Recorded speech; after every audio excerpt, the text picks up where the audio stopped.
छाल खा पुरजा पना मदनी मिठा तुझे शान में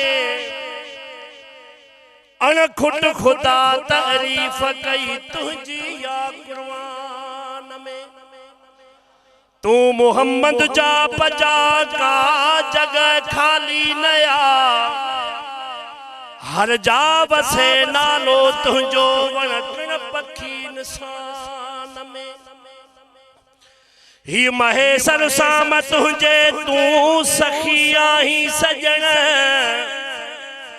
मालिकी गजाए मुस्तफा महशर संदे मैदान में। ए खपे खैरात तुझे दर ते आयो खैर वठण आया झोल भरे छड़ जवान सखिया पिनण आया।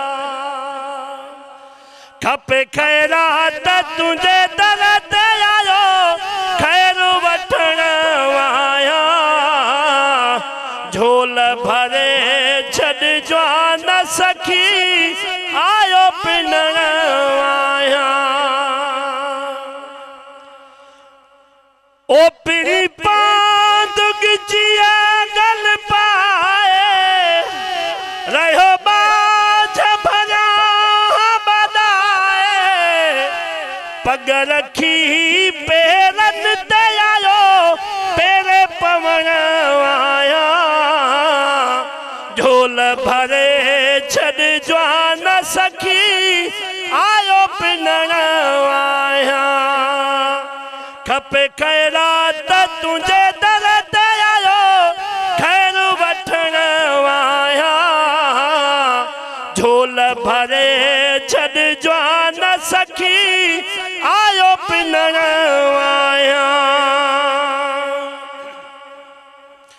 ओ तू वाली वंड वंडी दर हर साइल खे घोर वञा मुंहिंजा घोट तॾहिं आयो घुरण आया झोल भरे छड़ जवान सखी आयो पिनण आया।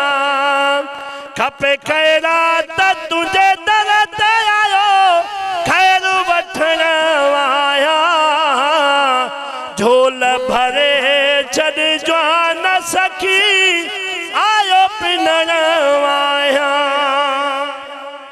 ओ मिठा मीर मदीने वाला कर कुर्ब करीम प्यारा शान भरा शहज़ोर आयो बाहू बधण आया झोल भरे छड़ जवान सखी आयो पिनण आया।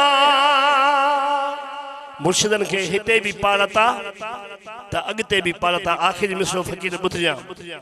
ओ मिठा पारत थई अगते जी हिन शाहिद दाहिर जडे जी सूह भरा सरदार आयो अर्ज करण आया झोल भरे छड़ जवान सखी आयो